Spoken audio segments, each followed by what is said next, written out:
Ladies and gentlemen, welcome back to Pathways to Excellence. Today we have an incredible guest here with us, Dr. Lee Hwok-Aun. Hwok-Aun, thank you so much for being on this podcast. It's a true honor. Thank you so much, Victor. I consider honor too. For all of you who do not know at the moment, well, you will soon know that Dr. Lee here is an incredible researcher, the author of an unprecedented study, essentially, on the relationship between race and graduate hiring. The author of the paper Discrimination of High Degrees, Race and Graduate Hiring in Malaysia. It changed society in many ways, or at the very least, started a whole bunch of different discussions out there on the news. Dr. Lee is currently a researcher at the Yusof Ishak Institute and is currently in Singapore, if I'm not wrong. Yeah, that's correct. The full name is ISIS Yusof Ishak Institute, and that stands for Institute of Southeast Asian Studies. Wow. You can just call me Hwok-Aun, by the way. Okay. All right. Well, yeah, hold on. Yeah, quick note that study was co-researched and co-authored with Muhammad Abdul Khalid.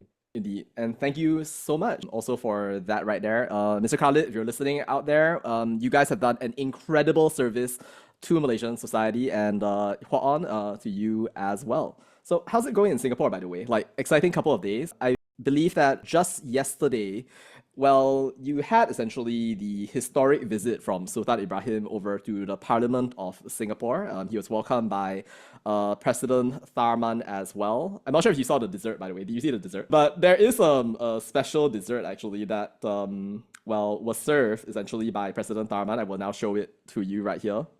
So have a look at this. What do you think about this?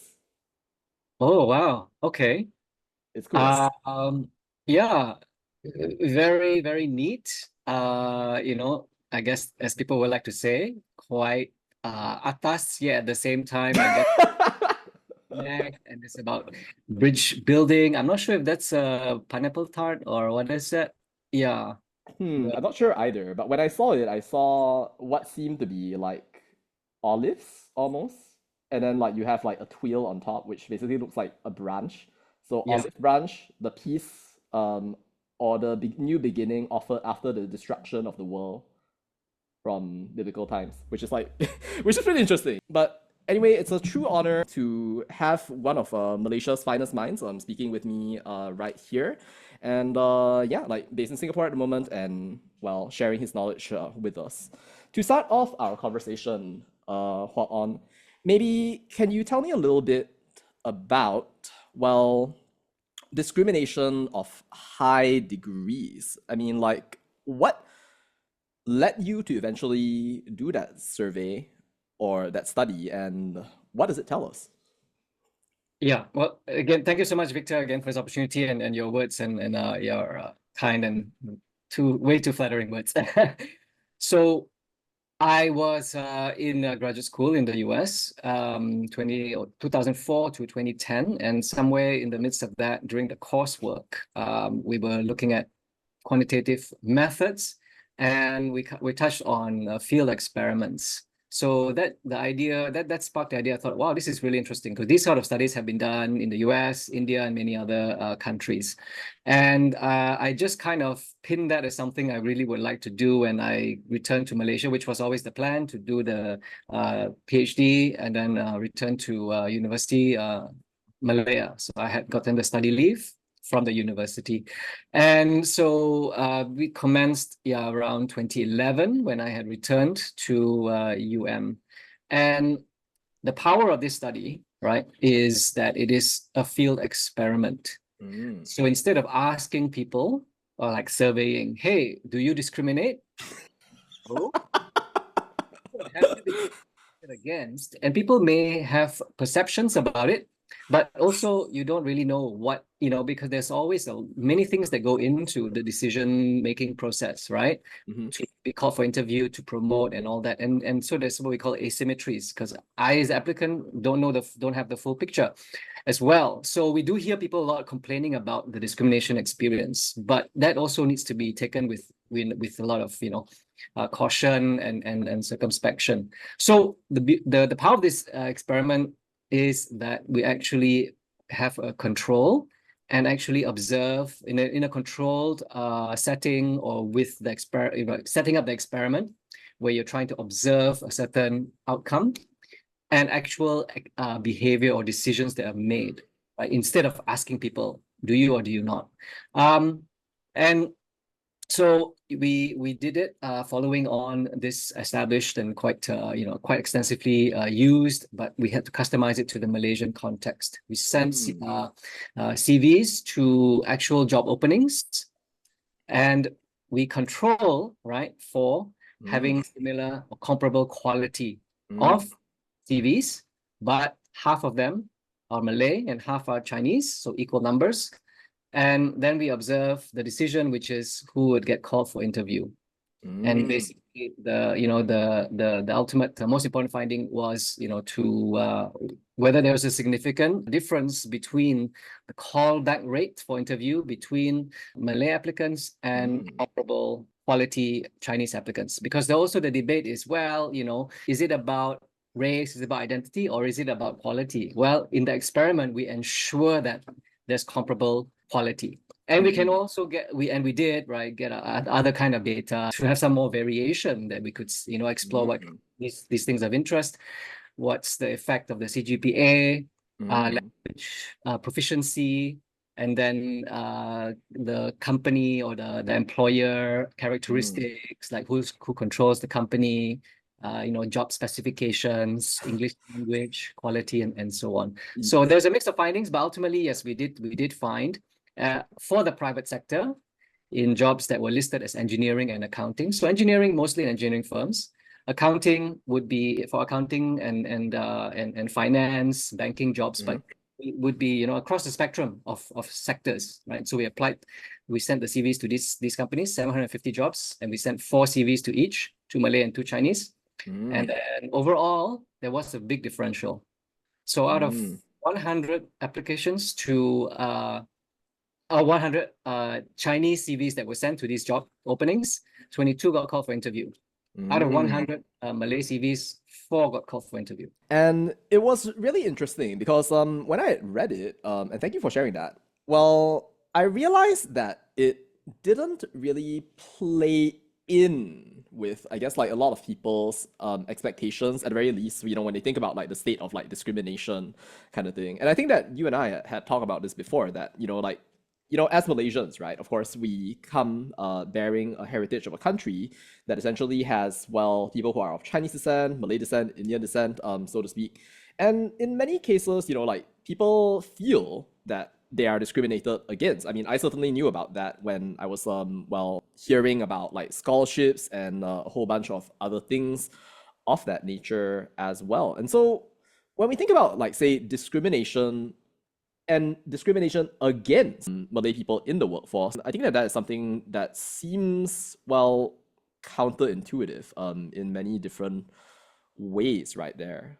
I guess, what are your thoughts on that? And like, what do you feel are some unexpected conclusions that you feel that you managed to receive from that survey about Malaysia and the broader state of our economy at large? Yeah, that's a great point. Maybe let me just unpack that a little bit from a few angles. I mean, I think one of the, for arriving at that kind of conclusion that this is counterintuitive or unexpected, or it shouldn't be, I think that is premised on this view of this labor market as only looking out for ability, right? So identity, none of that should matter, because employers, they just want the best person for the job.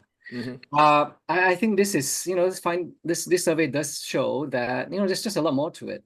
It's not just about, that kind of evaluation that is purely about skill, qualification, and so on. So bear in mind that we're talking about that there can be different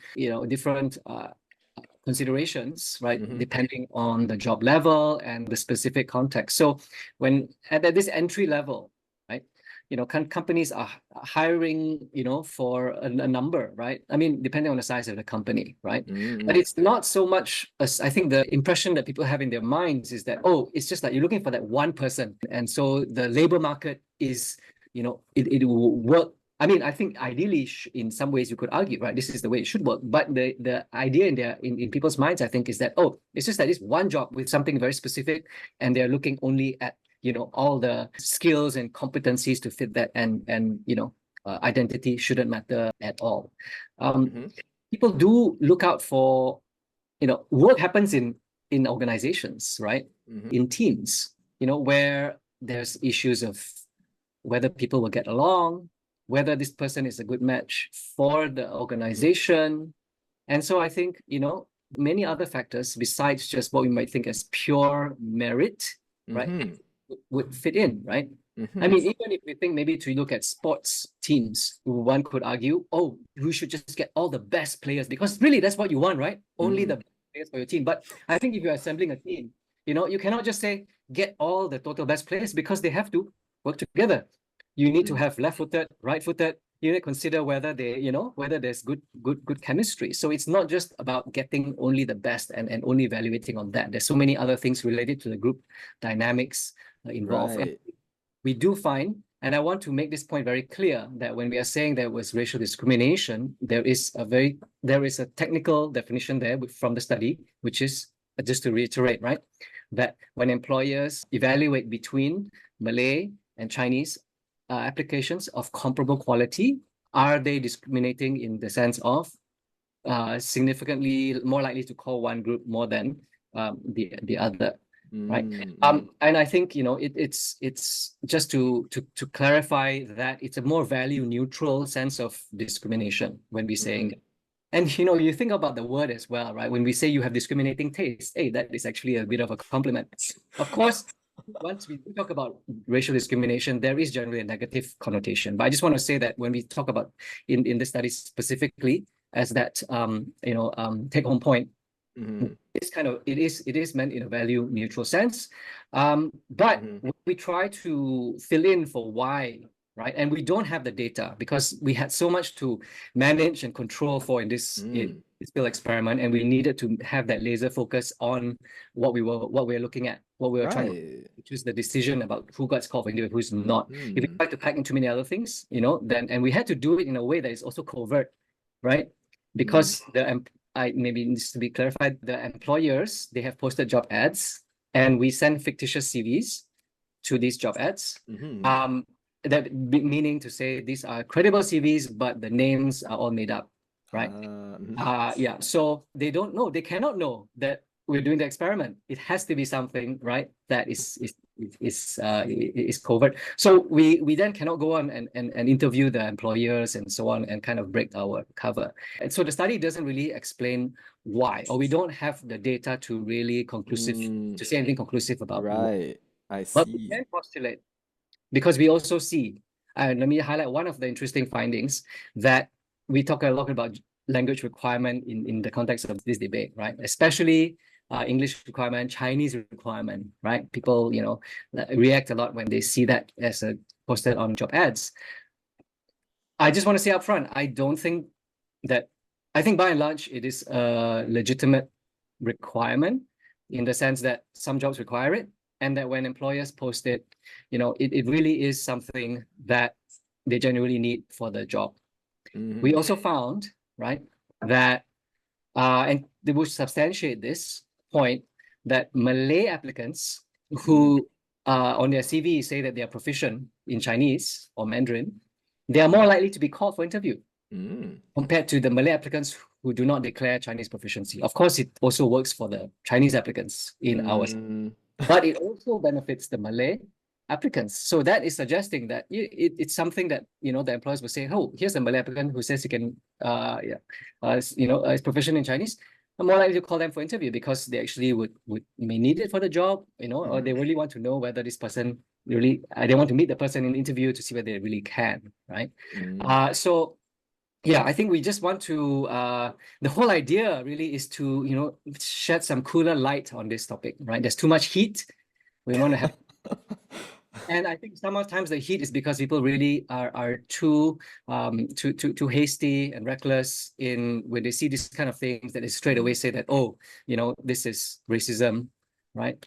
Well, now we do not discount that there can be those motivations in terms of, which sort of more like ill will, so something a bit more malevolent that employers, yeah, they may harbor those kind of I sentiments, but see. cannot be conclusive and cannot attribute the findings about discrimination totally to Right. uh, Mm, racism, because there are so many things, right, that can explain, what we see, and we again shouldn't be too quick and too judgmental. And we see, when we observe things that we may not, maybe we don't like, and some things are truly, not good things, that we can observe, but it's not so simple to say that it's all about racism. absolutely. And yeah, like thank you so much for that. And to give an example, really, to kind of like build on what you said before. So then, one of the interesting things I saw in your survey was that, in fact, for Malay-controlled engineering firms, essentially, so like Malay-controlled engineering firms were less likely, the least likely, in fact, to call Malay applicants for interview, and that dovetails beautifully into that idea right there. That yes, there exists discrimination, but at the same time, right, like you have essentially a single output right there that could have come from multiple different sources right there, and I mean it could be any number of different things right there. So yeah, like well, thank you for that. So I guess when you thought really about some possible reasons as to why, I guess, such discrimination in that value neutral sense might take place, I guess, like, what might be some possible reasons that, well, what we observe does occur? Yeah, great question. I can expand on, I think, some of what I had, already alluded to just now. I mean, I think we try to, our best again. This is, really just making some deductions and inferences from the findings that the compatibility, cultural language is one factor. So employers, and I think many of the companies, because we do look at the ownership, not shareholdings, but board members and shareholders, right? To paint a profile of whether it's Chinese control, foreign Mm, control, American control, or joint venture. And we can, see, right, that we can unpack a little bit more, for the findings based on the control. And I think we do see that there are, of course, most of them, because this is a private sector. We tried to do this. We wanted to do public sector, but we couldn't, because you have to go through Jobs Malaysia and drop a CV, right? And then they call. So we couldn't really control it as an experiment. But yeah, we did see that there are many Chinese controlled, and then you can look them up as well, mm, their website and so on. And I think it would be fair to say that the staffing is overwhelmingly Chinese, right? mm, And so, that is just where they are. How that might affect the decision about calling a Chinese and Malay applicant is that, well, they think, I mean, this Malay applicant, even if we call for interview, they really will struggle so much to fit in, right? mm, Especially if you're only hiring one person at a time, if you're not mm, hiring like a group, right? And so they may just say, look, there's no point, right? I see. And they may have experiences as well, right? Mm, So it's, language mm. in Chinese speaking. I mean, food, very important. Where are you going to get lunch, or who are you going to have lunch with? You Oh, right. right? Yeah. Mm, And so yeah, so that's one. I mean, another, because we were trying to also explain a bit why even the very highly qualified Malays didn't get called, the low callback for interview, even mm, for in some cases a UM graduate, or the mm, top local universities like USM and very high CGPA 3.6, 3.8. And I think it's plausible that also employers in the mostly SMEs, right? They would look at a very stellar Malay graduate and think that we just can't mm, this person, or this person will has such, such a bright prospects, mm, GLCs or in the government, right? mm, So no chance. So again, it's like, why bother? It's not that they really view that person adversely, but they mm, think that, mm. yeah, they wouldn't be able to really land, such a top graduate, because they Ah, have also seen, okay, this one is going to GLC lah, right? They will go, and ah, so much brighter prospects there. I see. So it's kind of like Uh even if we make the offer, they may not accept. Yeah, because I think it takes time, right? And effort. You're going to go through this, commit to this process of interviewing and all that. And so they want to select those that also they think that, would Mm. be that match, and what they can actually retain as Ah, well. I see. And it could be informed by previous experience they may have had, right? And I think Mm. those they could be really highly mobile. And certainly if you already got the job, but then you're also looking at others and you will go for, a bigger company if you are really Mm. top graduate, especially Malay, who I think would have really good prospects, right? In places like, the banks, right? Maybank and CMB or whatever. Mm. Um, Khazanah. Mm. or Khazanah, right? I mean, yeah. So there were courses we cannot discount, but not conclusively prove, and these are not mutually exclusive as well. They are different. Right. Mm. They can be operating simultaneously. That Right. they have some, just it's also sentiments, right, and I see. some Mm. perception about the group, and I think also um, the view that, and some of this, I think because we did some presentations and seminars, so we got this kind of feedback as well, Mm. that employers in the private sector also may feel that, look, the public sector is looking out for some, so the private sector should also, look out for others. Mm. Provide the opportunity that would be denied, right, in the public sector or Mm. and or GLCs. So I think those are some of the main uh, kind of lines of thinking that we arrived at to explain the findings. Right. If you were to look at that one specific example, though, of, say, Malay controlled firms calling back, very specifically, calling back, I guess, Malay graduates to engineering jobs, though, I guess, like, do you have like a thought on maybe what would explain such a low rate of callbacks and beat some of the lowest in your entire study? Yeah. Well, I mean, I just want to a note of caution. The sample of the Malay control firms was smaller. Mm, I'm just reading off the screen here, so I'm looking down a bit. no problem. That there were 73 companies that are Malay controlled. Chinese controlled Mm, 439. But I mean, it's still a significant finding, but just want to, not extrapolate. I see, I see. Fair, So fair. specifically, right, even the Malay control firms are more likely to call Chinese or to call Chinese applicants than Malay applicants. First point though is that overall their callback rate is much lower. So they only Mm, call back 11% I of see, applicants, and then slightly more Chinese favoring than I Malay, see. slightly more Chinese favoring than Malay favoring. Wow. And I mean, I think we just highlight that mainly because, yeah, it's to diffuse a bit the situation that it's not just about Chinese firms, Right. Chinese firms, only calling Chinese and discriminating, because Chinese control firms also call Malay, and then on top of that, you have a Malay control engineering firms that are more likely to call Chinese applicants, and I think it could be that their workforce already has a mix. Sometimes companies are actually trying to diversify away from, or to have more of a group that is Mm, underrepresented within their teams, or yeah, based on certain experience, or they may be looking at some of the more specifics in terms of the qualifications in the CVs mm, that we sent out. I mean that I don't want to I mean, I think just to kind of note this as a possibility, but again, mm, be very tempered in making the point or in making this something conclusive. But I think stereotypes could be part of the picture here, whether it's about the institution or whether, about certain, patterns that they may see in history. So yeah, I mean, I think again, I should maybe just leave it at that. I mean, it's mainly to show that, right, it's not mm. such a picture of Right. Chinese firms preferring. Right. Yeah, it's definitely like a hard question as well.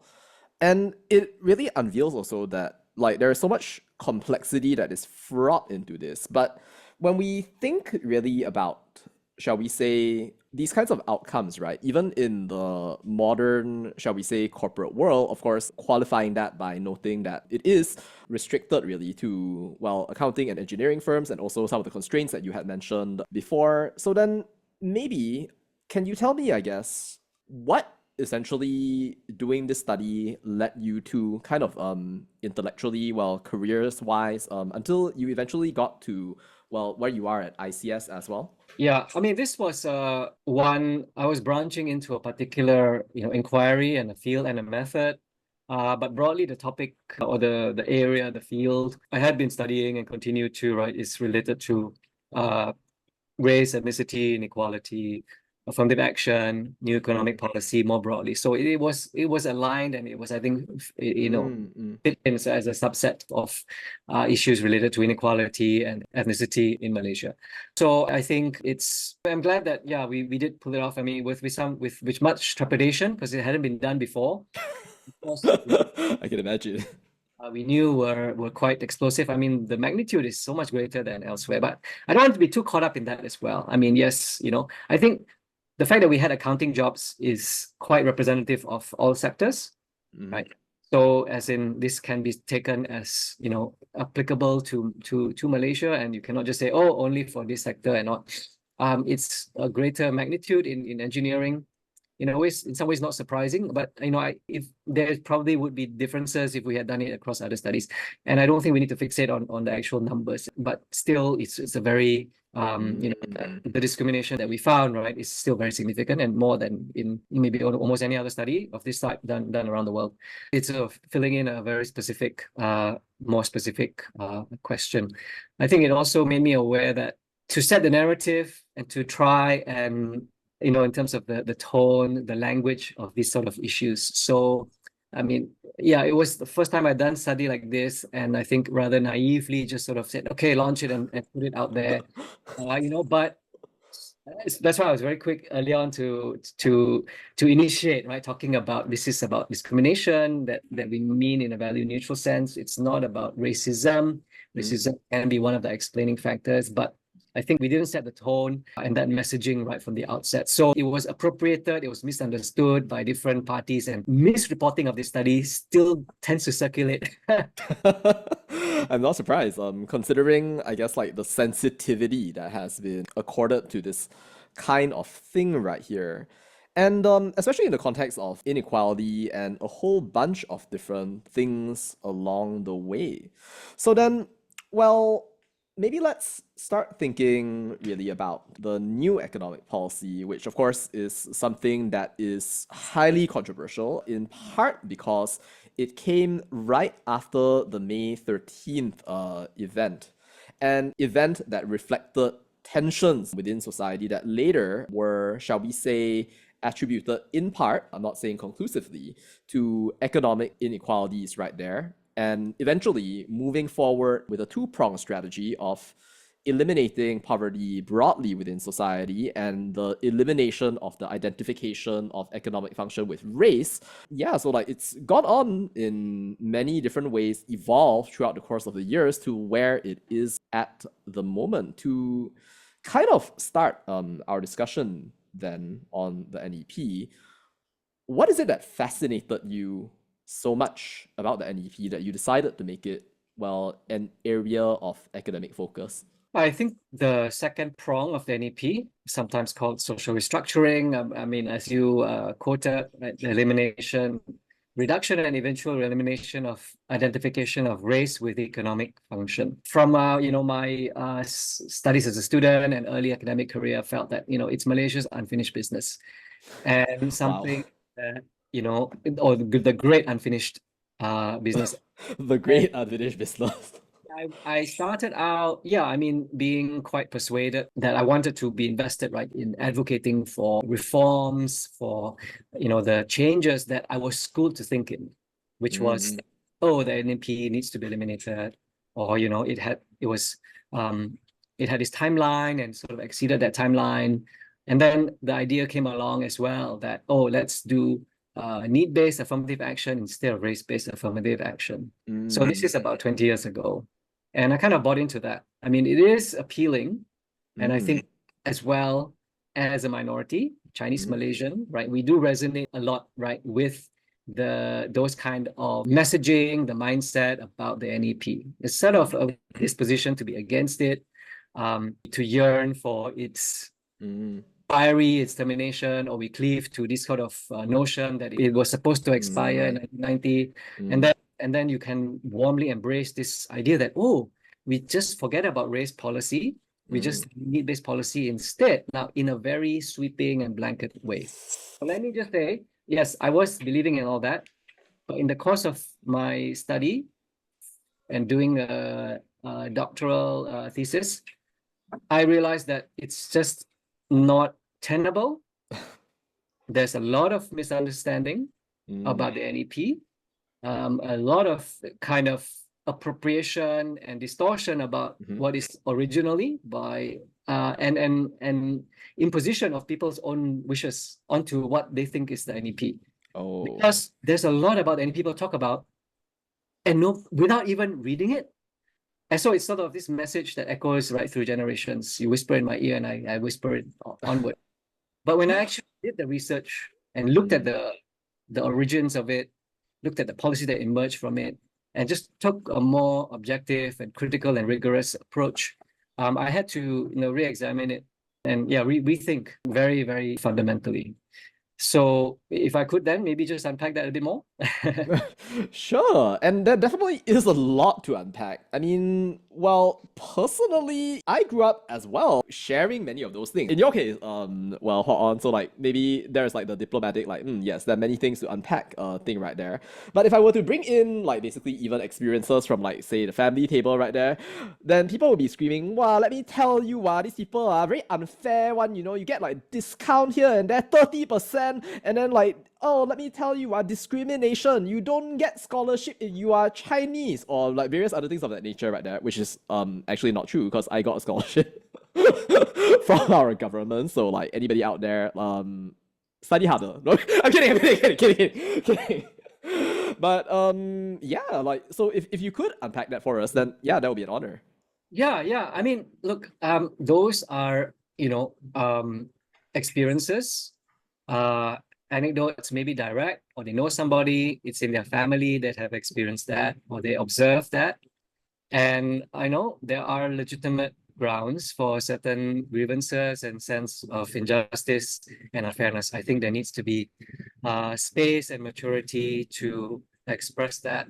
And I think it's that part of the problem, though, is that we have this polarization that it doesn't go beyond that, and it can be inflamed as well when the other side, right, from the majority, can be dismissive to say that, why are you complaining, right? Why are you complaining about lack of scholarship or housing, all that? No, you can go to private school, you can go to private university, right? Why are you complaining about lack of access to public university?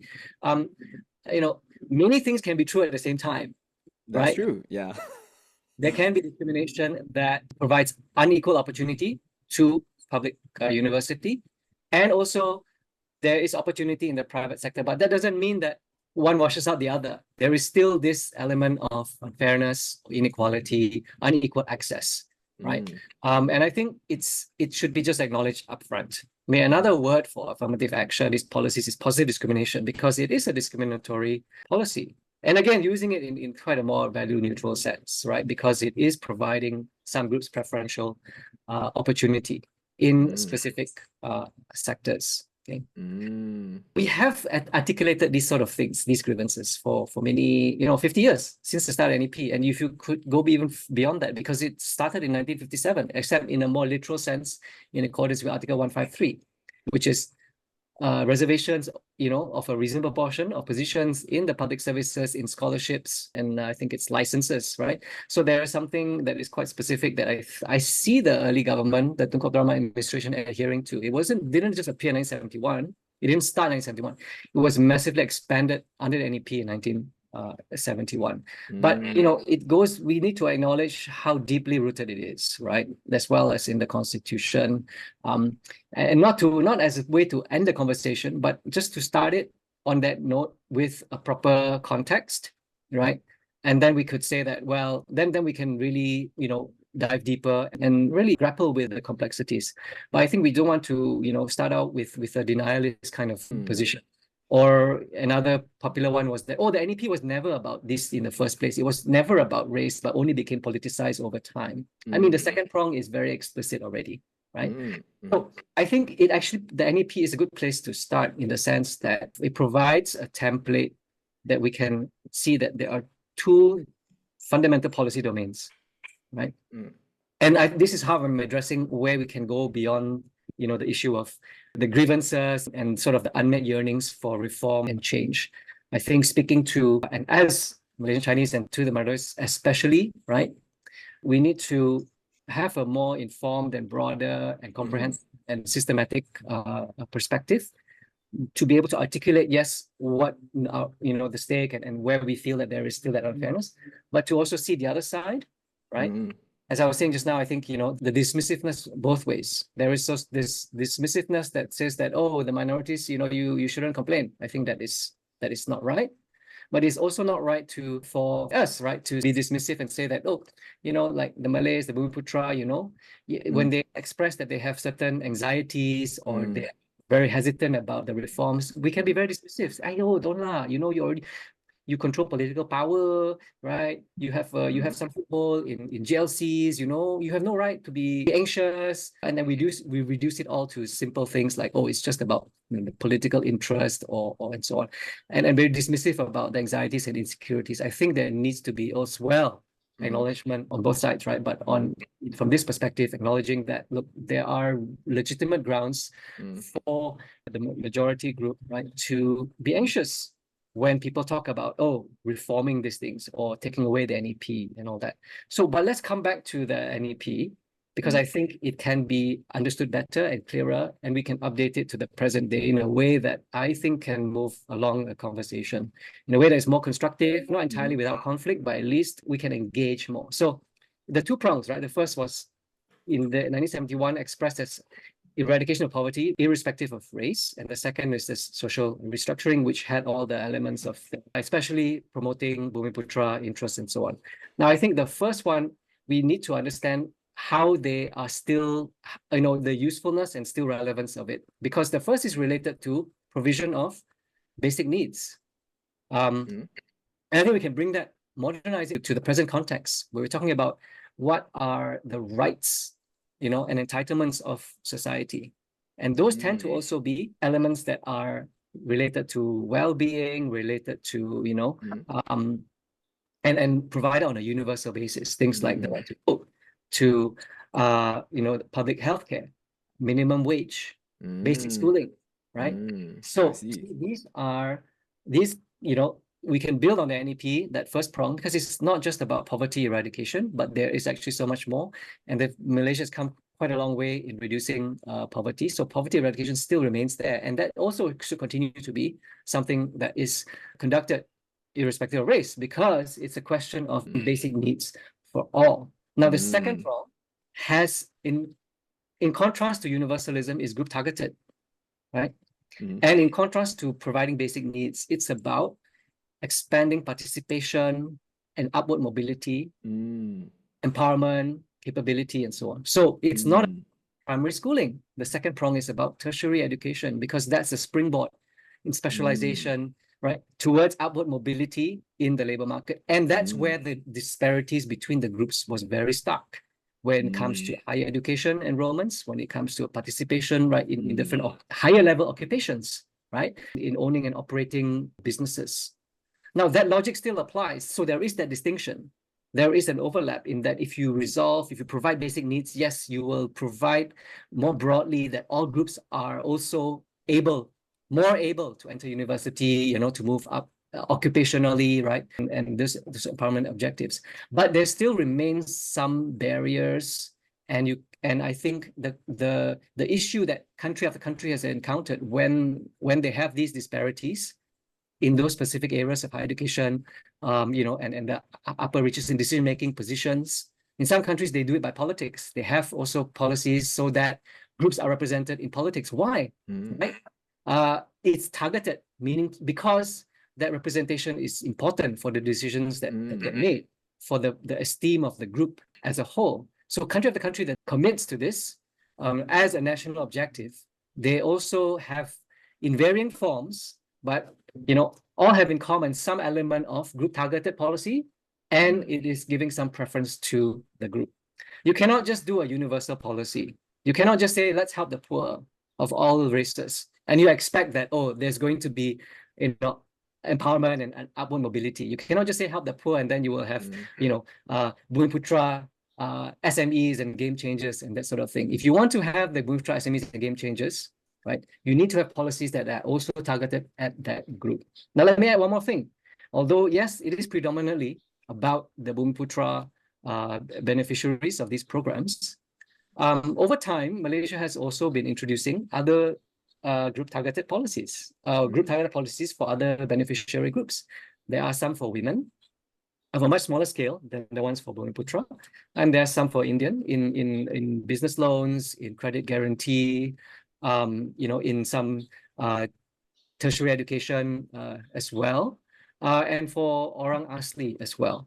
So I propose that we can just sort of also look at it in this way as a policy domain that has a coherence, a particular objective, and a particular mechanism, objective of participation and empowerment, and it can benefit different groups, right? It's because I think that we just waste so much emotion and energy fighting about this rather than seeing, finding a bit more common ground. And I think one of the very fruitless fights often is that when people say that they are against race-based, which is kind of morally and emotionally very resonant and seems like a very principled, and I think in some ways it is, right? Because I don't, cannot be about race. Let's just be about need or whatever. Just don't race. What they actually tend to mean is that they are against the Bumi Putra policy, right? But they're in favor of the same type of policy when it is benefiting Indians or Orang Asli or gender. So, I think you get entangled, right? In that, that's a pitfall. I mean, how do you? I think it just sets the tone, right? That will pull people further apart and breeds more, distrust instead of more engagement and listening, which I think would be better to recognize. There's one group of policies, it can benefit different groups. Now we have to make them more effective. Those that are actually targeted at the B40 within that group, make it effective, make it transparent and more accountable and have that integrity. Do the selection of beneficiaries better for all of them, right? And then I think along the way, we can also make clearer where there's this overlaps of, giving the opportunity based on identity or based on socioeconomic disadvantage. That applies especially in higher education. So we shouldn't just make, these sort of sweeping, prescriptions, which I think is part of the problem. When we say that, get rid of quotas and full meritocracy, right? Or get rid of, or only need-based and no race-based. Let's look at it as identity-based, which can be for different groups. And we need to find a balance that, let's say, university admissions, right? Yes, maybe introduce some portion that is more merit-based, and then some portion that is also taking into account disadvantage, because you recognize that students' upbringing and they are young people that have not had grown up in circumstances beyond their control that may affect their ability to really compete in a level playing field. We allow that as well. And then maybe we allow for, some consideration of student diversity, but see them as complementary, as a mix rather than full meritocracy, blah, blah, because eventually, I think people, even those who advocate full meritocracy, will realize that, it will privilege those who have their own private privileges, right? Ability to competition, growing up in a much more, conducive environment for your academic achievement. So, be less dogmatic. I mean, I think these are some of the ways that we can try to move forward. Absolutely. Thank you for that right there. If I could ask, then, is a reasonable critique, right, of those people out there who are saying constantly, we should adopt need-based financial aid, right there, is a reasonable perspective that need-based is already accounted for in the very first prong of the NEP, and by simply saying we should go for need-based assistance right there, then we're kind of like sweeping like the second prong away entirely. Would you say that that's fair? I think in general, you're on the right track in pointing out the era when people say that let's do need-based instead of race-based. Need-based policies are serving a different objective than what we call as race-based. I don't like the term. I prefer that we call it group-based or group-targeted. And basically, I would say let's do both. We already do both. right? And it's just not logical, not strategic, right? Mm. To have this position that we should eliminate one and replace it with the other. Mm. It's more logical to say we totally eliminate group targeted policies. But if you want to make that argument, stick to it and really and just substantiate that. The problem is that it's sort of a non-debate. It's sort of a very lazy approach to just settle for fallback on this. Oh, let's just do need-based and help the poor, right? Because I mean, it has such an appeal. It has such a stranglehold still, I think, on a lot of mindsets. People will still say that, yeah, I don't know, they're willing to buy into that so easily, including myself, right? 15 years ago, until I actually investigated this. So again, to be clear, we're not saying that we don't do need-based. There is so much of need-based policies that are being done and that need to be done, and in some ways are also more important, especially when it comes to allocation of public funds. But at the same time, we have still a lot of business to do in the group targeted areas, group targeted policies. If we start out with that recognition, we're actually engaging in, policy discourse rather than a bit of this escapism of saying that just get rid of race-based, and then you can't, right? I mean, I just don't know what the objective is to just say, just like you could declare it over and so on, right? And let me just address one more thing, since to come back to the NEP, and it's what as I researched and found that there's a lot of misconceptions, distortions, and superimposed meanings on interpretations on the NEP. I think we also kind of need to dispense with the view that, oh, it was supposed to end after only for 20 years, and then it was supposed to terminate in 1990. If you actually read NEP and you take into account the political and practical considerations, right? It's not something that could have taken place in 20 years, and there was never even a promise to eliminate it in 20 years. All it said was it had a timeline, yes, but that just means that, yeah, you run it and then you revise, right? It doesn't mean it has to totally collapse in 1990. There was even a statement in the NEP's articulation which said that some things, so 1990, I think we can refer to a few sentences, really, they're just embedded very subtly in the NEP document that says that within one generation, what we want to do, right? And that idea of one generation is kind of fixed as, okay, 1990s, 1971, 1990, that's one generation. Right. But the NEP itself even acknowledged that some of these policies may take longer than one generation. And if you think about the magnitude of the challenge in 1971, could we reasonably ever expect 20 years to be adequate, right? So, just to keep looking back on that, it's so long past 1990. But the notion is that, oh, it's supposed to expire, it's supposed to terminate and all that. I think, yes, it needs to change over time. But no, we need to correct that kind of erroneous thinking that, oh, there was ever a commitment to terminate in 1990. Because also, why is it impossible? Let me give you an example. There was one university in 1971 when the NEP was introduced, Universiti Malaya, right? Now, if you want to argue that, okay, 20 years maximum, then Universiti Malaya can run NEP type policies, affirmative action for 20 years, right? But what about the other universities? They were established in 1973. University Utara Malaysia, 1984. Does University Utara Malaysia also terminate its NEP policies in 1990? Or you're saying 20 years, it should go until 2004 or whatever. I'm not saying that 20 years is the magic number, but we cannot subject this whole country as though there is one NEP thing, edifice that emerge and that you can dismantle at one time. Even universities, even if you want to say that you have a timeline, each university needs to have its own timeline. So my takeaway point I want to say is that we have to be very specific. Different programs have their own timelines, right? Different institutions may need to have their own targets and timelines. We cannot subject the whole country to this sort of the NEP type thinking. Everything did not emerge at once. Everything cannot just be dismantled at once, right? It's really, it leads nowhere. I mean, it's a dead end kind of argument.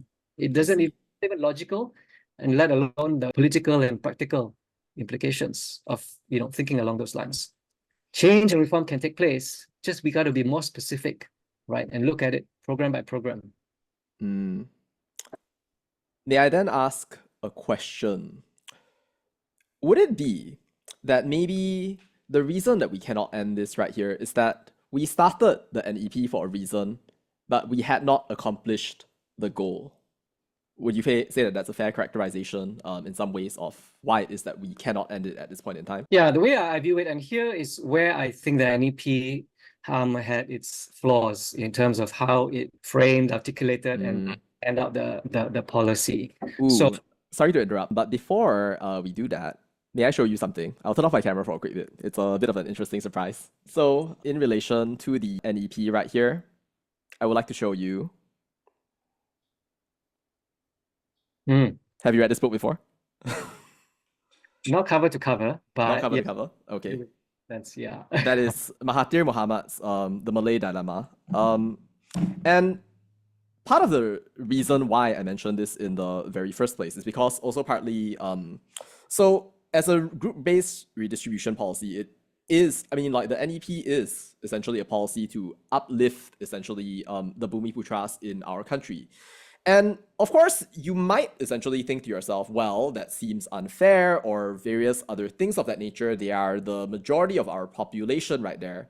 But the fact remains that they are the majority, and in many ways, right? So there is real disadvantage and perhaps a lack also of maybe certain kinds of capabilities. Of course, you can debate the extent, right? And then you could point to GLCs and various other things of that nature. But what Mahathir did essentially mention right here was, well, a dilemma such that the Malays, and of course you may disagree with it, but I'm just pointing out what he essentially had argued, that this dilemma is a situation where the Malays essentially would feel continually more estranged, right, in a place that is meant to be their homeland. And that is something that I had to come to terms with as well. You know, when I was thinking about it over the course of time, I disagreed with it vehemently, maybe at the outset, maybe looking only at my own circumstances. But when I started looking at things more holistically, I think I started reevaluating as well.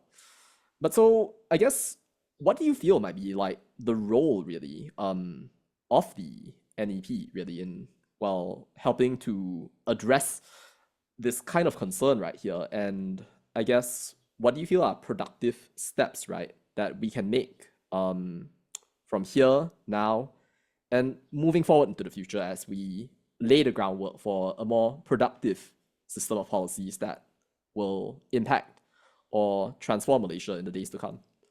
Great question, and I think it allows me to unpack some other aspects of the NEP. We're talking about, all around the same time, right? The fallout of the May 13th riots and so on. So Malay Dilemma, NEP, it's all happening around the same time. And so let me just continue then with the NEP. So again, this is the roadmap, right? About the policy. A group targeted policy for a disadvantaged group, right? To promote participation where they have lacked the access to, and upward mobility, eventually for the group to be able to be self-confident and self-reliant, to be able to graduate out of that policy. Now, that is not encoded in the NEP, but I think affirmative action type of policies and group targeted, that is the ideal. That is what you're meant to strive to. But in order to get there, it has to succeed, right? It has to actually truly empower the group, the beneficiary group, with providing access alongside more that opportunity to develop, to learn, develop the capability and confidence. So I think it was implied in the NEP, but the NEP didn't make it explicit, and I think it was constrained by the politics and maybe lack of the reference and other countries' experiences. So I don't want to be too harsh, because looking back, hindsight, you can point out all kinds of things, but still, I think it's not realized enough, where I think it had certain missteps. If I could just say also that, it was crafted at a time where there was a very strong assertion of Malay primacy and of this quote-unquote Malay agenda, right? There are civil servants from the time who have including the EPU Director General, who was a Chinese, Tong Yao Hong, who in an interview said that they had to push back against this kind of overzealous push for preferential policies and redistribution. So the phrase, the first prong, reduction and elimination of poverty, irrespective of race, was something inserted at the intervention of the EPU Director General, according to some research. It wasn't there before. Fascinating. Okay. Now that is comforting, right? And a really judicious intervention. But in some other ways, though, I think that because these things emerged, these articulations and provisions emerged out of ethnically based group targeting and representation of ethnic majority versus minority interests, it lacked coherence. So there's another assurance in the NEP along the lines of, while executing these policies, no group should feel should feel excluded, right, or deprived. Right? So okay, now that's nice to hear, right? But fundamentally, it's a false promise. In theory, it's true, but in practice, that's a separate question. So people have in mind that, okay, this view also that, a growing economy, will provide for everybody. So let's just grow the economy. Yeah, well, it can continually generate jobs and so on, right? But a growing economy, it does not generate limitless public university spaces. It does not generate limitless public sector employment. So it didn't engage enough directly and in a more, coherently with the operations of the NEP, in which it was in particular sectors, public universities, public sector employment, providing loans, where it's scarce, where there are limited opportunities, right? So some groups, if you give preference to one group, it will come at the expense of the other group. We cannot eliminate that, but we can try to mitigate that. But the problem was that there was this promise that, it would be eliminated, or there was somehow some way that you could, just meet everybody's needs. I think it's, to go into this debate with eyes wide open, we should start by acknowledging how messy it is, right? And that there are trade-offs. So again, right, if you give preference to one group in these spaces where there are limited opportunities, there will be others who are excluded. Even if you give preferential treatment to B40. So let's also not, delude ourselves, because sometimes the view is that, let's just give more opportunity to the B40 and the poor, and then we'll be very happy. Really, no, right? If now you're unhappy that Bumiputra students get in, right, with lesser grades at the expense of, maybe not the most stellar students, right? But, a reasonably student and someone who might feel that they deserve to get into university or they would qualify, right? So it might come in so others might enter at your expense. If you allow B40 to enter university preferentially, it may also come at your expense. I think people don't really think about the implications, and a little bit too zealous and a little bit hasty just to embrace something that is need-based or pro B40, as though there's no downside to it, or as though that it won't be. Right. So that's the thing. We strive for that balance, acknowledging that, we need to grapple with complex problem and have that mixture of, allow for B40 preference, just to put it simply, diversity, merit. Now, coming back to the NEP, I think where it didn't specify also the further objective, like the thing it called, within one generation. Actually, to its credit, the first articulation of the NEP in 1971, right, had this aspiration of within one generation, the Bumiputras would be equal partners in the economic life of the nation.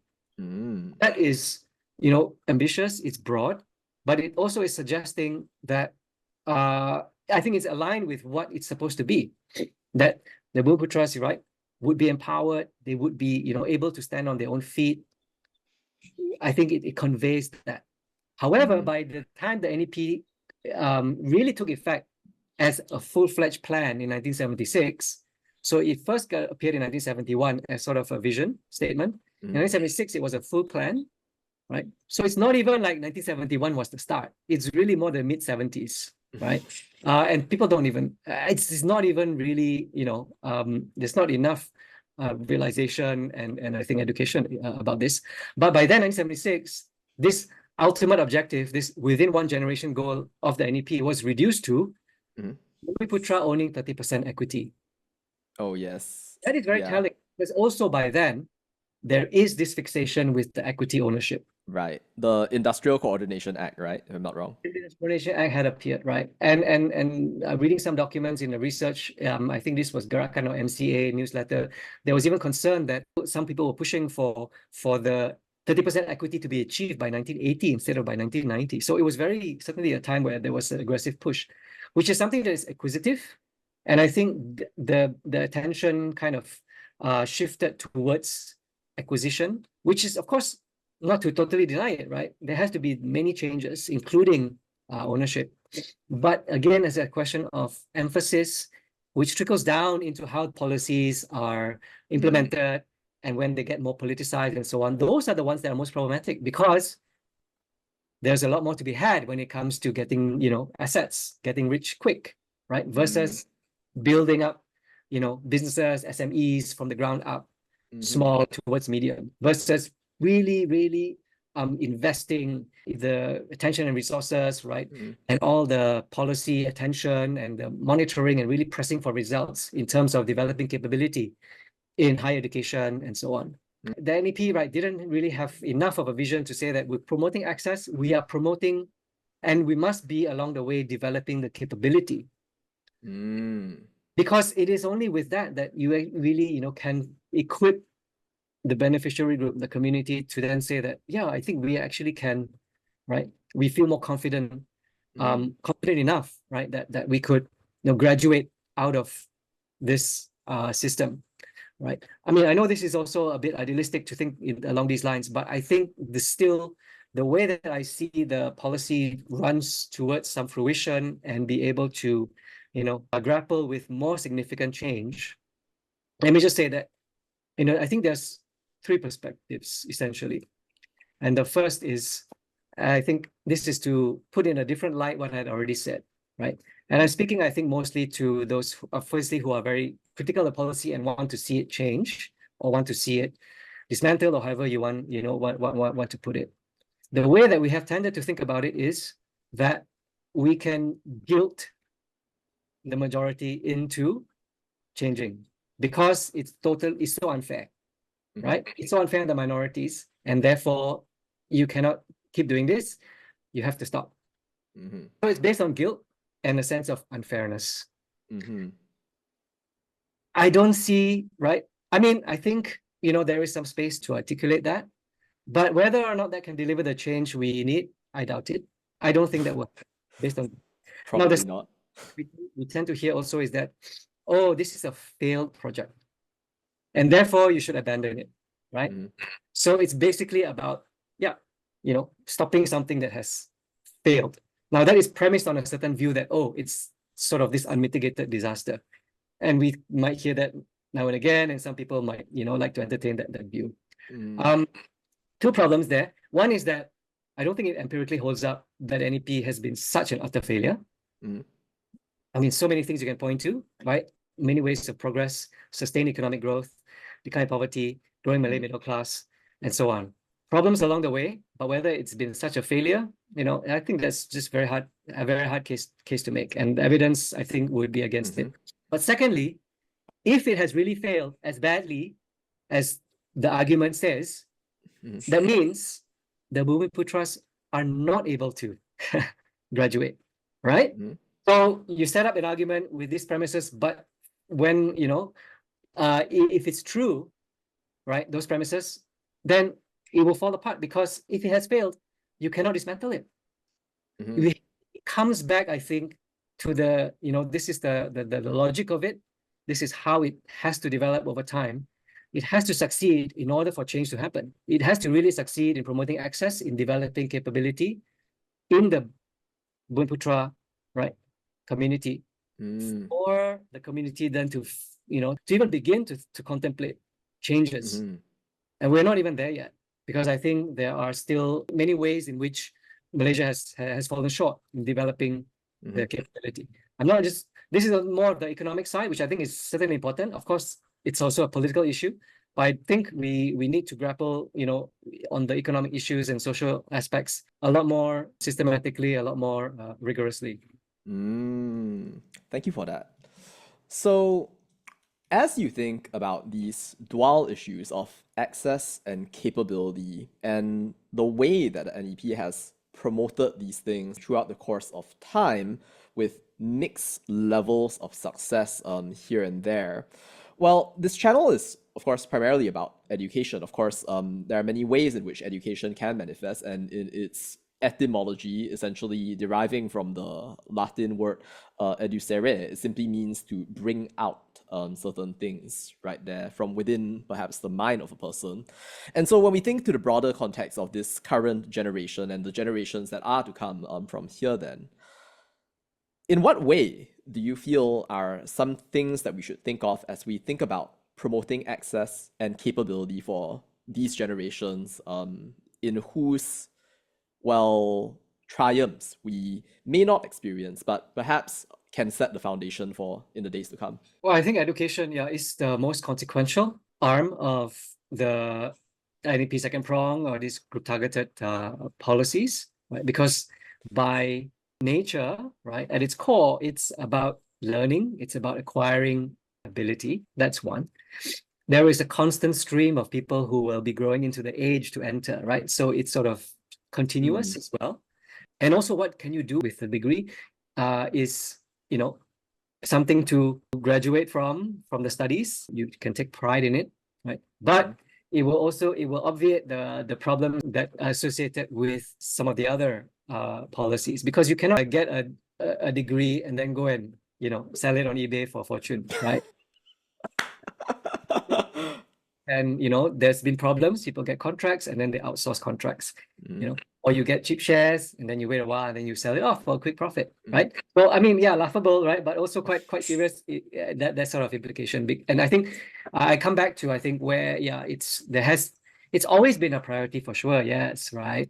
I mean, Malaysia does spend a lot and has developed its public universities. But I think one indication was from the 80s. So I've been referring to NEP and all that in just now, the second Malaysia Plan, third Malaysia Plan, 1976, and the subsequent Malaysia plans. That's where the progress is tracked. And what are the ones that were most closely followed?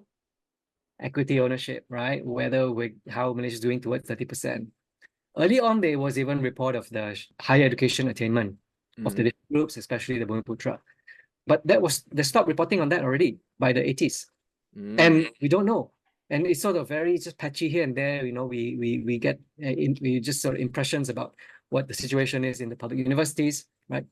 And not just the enrollment situation, right? But specializations, which are more related, right, to developing the capability. So I think it is essential, firstly, again, for the community, which ties in with the question of quality of the education, because it's primarily the public universities. I mean, that there's so many other issues and needed reforms and policy changes there, but just have to mention it as well, right?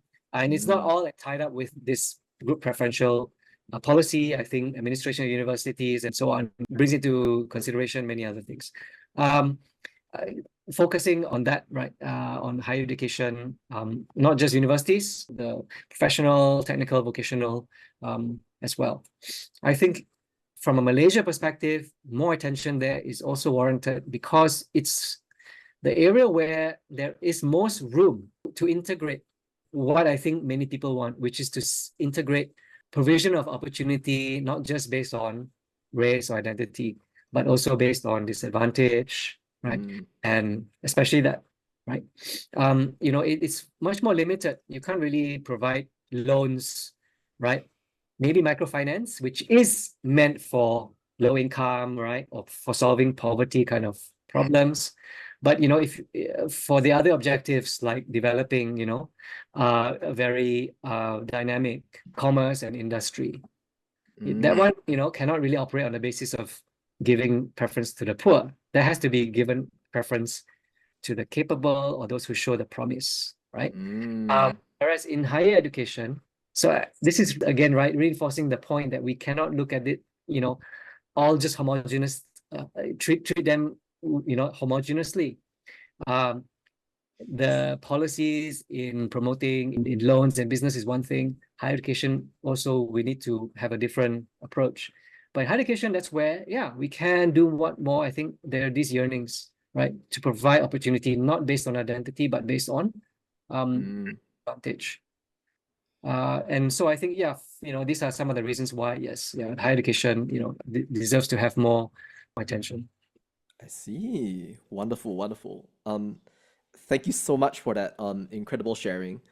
And as we come to the close of this interview, and thank you so much for your time so far, I then have a question for you then about your thoughts on what you feel really. Of course, meritocracy is a very, shall we say, it can be contentious, and of course, there are different private privileges that extend to different families based on their socioeconomic background and also intergenerational inequality that is brought forth by differential academic backgrounds and also different types of upbringings and culture across time. But in your view, when you think about the role of the best and brightest of our country, of course, operationalized by any metric that you might potentially choose to operationalize right there, what do you feel should be the role of the best and brightest of our country, whether those who were helped by the generations past, beneficiaries of affirmative action, those who raised themselves up from the bootstraps to essentially ascend to a place of higher privilege across time? What do you feel is the role of those people in elevating our society and making it perhaps a better place for the generations to come? Yeah, okay. This is I mean, one of the, you're broadening the discussion. I think it's an important point. I hope I'm understanding you correctly about those who have benefited, right? In terms of whether, I guess there's maybe two aspects, is how to address the question about whether their achievements are sort of viewed, devalued, right? Because perceived as, oh, you got in preferentially. And then another question is what does it do for society, and what can they do for them to have been elevated and achieve those kind of successes? The first one is a bit, I mean, it's complicated. I mean, it's really for society to, to handle, right, with with magnanimity. It's better to start out by acknowledging, yes, that this policy exists, right, and what it's for. It has granted some preference, but it doesn't mean that, right, that there's, I think we can come back as well to the view, to shedding the view that quota means totally no merit, or that when we have merit, then there is, that we can have this pure form of merit, or that when we have a preference system, right, that, it's only, it totally dispenses with selection based on capability. I mean, I don't really know how to resolve that, because those sort of mindsets do tend to creep in, right? But I think experience probably would contribute. I think education would help. If people would just to see that, right, the policies for what they are, the complexity. And I think as you start to interact and see that, yeah, there are people who have grown up in through, right, have been given opportunity through the system, right, but they're very capable, right? And so, just move on beyond whatever presumptions and prejudices, and right, and take people for what they are and what they're able to do. I mean, I think those who have benefited, yes, if they would be also, have a mindset and have an ethos to say that I got this, yes, but I want to prove that, right, I'm, it's not a fluke, or that it's just, that I'm kind of quote unquote undeserving, but to actually show that, yes, I will make good use of it, right? I will deliver on it. I will, I will show, right, what I have learned, and the skills and capability acquired through the process. I mean, so I'm just saying that, right, it will be great. This is not an ideal. On all sides, there will be a little bit more of this. But I think, whether maybe a bit more subliminally, I think it has taken shape that people can see, right, I mean, because if you think about how there is often a very warm embrace of this notion of a Malay middle class, people like that, right? They like that outcome because, well, maybe now they feel that they have interactions. So this is a more of an urban, kind of urban-centric view, and that kind of sentiment, right? And they also, it's taken as empowering for the group, and it's Malaysia as a whole. I mean, there's so many ways that we don't know what people actually mean when they say middle class, but generally, right? If you know that when that kind of topic emerges, there's quite a wide reception. So I think it's kind of along those lines that I'm saying that society can should view those as outcomes of a certain policy. It's some of the better outcomes in terms of grooming a Malay middle class. Not denying that it came about through this policy that was providing preferential opportunity. Now, for those who have, again, maybe for now talking about, and at the same time, right, just to add on, so we can be more precise in our critique, right, and precise in also acknowledging, I think, where the policy has been a success. I think sometimes there's a view that, oh, this Malay middle class has, because we like it, we kind of just superimpose some policy interpretation that Malay middle class and a more a cosmopolitan and multi-ethnic middle class, because it's multi-ethnic, we think that race had nothing to do with the emergence of the Malay middle class. When I would say, if you look at the whole historical record, ethnic policies had very much to do with the emergence of a Malay middle class. Right? So again, let's be objective. We can identify where the policies have worked and where they haven't. And I think that's one element of it. How to graduate out of it. Those who, the more that we can specify, right, where policies are based on just capability, and where they are based on disadvantage, it should self-regulate that kind of issue. What I mean by this issue is, I think there is some grievance that, children from rich families, right, shouldn't get certain opportunities. I mean, I think there's a good, ground. There are some valid grounds to say that, because you're already empowered, right? You're rich already and all that. And there's certainly some that that they should be graduating from and not qualifying from. But let's be more specific. And I don't think we need to say that, for instance, like sometimes we hear, children of Mara graduates shouldn't get into Mara. I don't think we need to go that way. But I think if a graduate has made it right to upward, has moved upward into middle class, upper, and so on, the way that we can actually control for the next generation of what opportunities is to say that, look, you don't qualify anymore for those opportunities that are based on disadvantage, right? But we don't need to look so much into looking for ways to sort of disqualify the next generation. I think we should. I mean, this is probably a bigger conversation, right? Involving more people who have better ideas. But I think the better way to approach it, right, is to be specific and to continue to allow, I think, for ways that all can have recognition based on merit, let's say, right? So there are maybe scholarships or recognition, right? That it doesn't matter. The poor can have access to, or they can apply for it. Middle class, even the rich. Because I think at some level, people also want to, be able to have some recognition, whether it's about, scholarships or awards. However, we could adopt something like the Fulbright system, where there is prestige attached to it, but not necessarily a lot of funding, right? So this is a bit of, looking at what's being done, and maybe we can adopt some of it. So you can still have sort of, just to keep it simple, like rich kids, okay, getting some kind of award. Right? Because, well, I mean, rich kids can be smart too, right? We like to always celebrate, the best, the sort of convergence of all the best things, which is like someone who emerged from a very poor background, some kind of prodigy, and that's a most celebrated kind of success. But provides this kind of scholarships, but doesn't mean that they get the full scholarship, right? You get the scholarship or recognition, but how much fees you pay and so on, would depend on your means as well. Mm.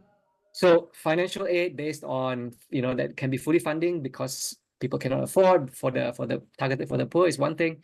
And then others that are for promoting, excellence and recognition of achievement, right? That can be for everyone, but this doesn't have to always be about, doesn't always have to spend a lot of money, but Mm. get that recognition. Right. Absolutely. Cool. Thank you so much for that. As you kind of move forward into the future, when it comes to your personal research interests and kind of, well, drawing also from your experience with discrimination of high degrees, I guess, like, what sorts of things do you think are fascinating to you at this point in time? And yeah, so like, where would you like to eventually move towards as you progress intellectually and in your research as well? Yeah, it has been quite a journey, and I think going back again to the this job discrimination, hiring discrimination study came out, and I said that I didn't pay enough attention to how to craft the messaging, and so Mm, I've got a bit derailed, and I had to go back and clarify. I think the broader issue of these policies, right, race-based and need-based and all, also has been quite a journey. And I can I'm imagine. at a point where, because I mean, it can be quite complex, and then sometimes if you don't have very, short and pithy answers, then people just don't want to give you attention, which is okay. It's understandable, right? But then it's also part of the problem. People want, that's why there's such reception when people say that, okay, don't do need based, don't do race based, only do need based. Wow, I can say that in seven, in 4 seconds, and you will get a rapturous applause because it's scratching people's itch, but it leads nowhere. So how to then craft it? I mean, I'm good taking it in this direction of trying to promote, right, the perspective that sees, right, uh, these policies as group targeted, as a policy domain of group-based policies. Mm, Not just about Bumiputera policy, which is so polarizing, and once you frame it that way, then everyone will break into their camps, and then you don't get any, and then, but to also examine them, really, and looking at them program by program. And I think there's some work underway to do that. And I think that will flesh out the usefulness of thinking about this as group targeted policies. I think the first one is the first prong is still important. It's not so much an area of my own direct research, but I think to reframe the NEP for the present and foreseeable future, because these policies are continuing. I would hope, right, that more people can move in the direction of research in expanding on the policies in Malaysia that are based on human rights, that are universalist, that are providing, right, well-being for all, because I mm, think that is key to Malaysians also feeling that they have ownership in the country, that they have a stake, that their interests are being looked out for.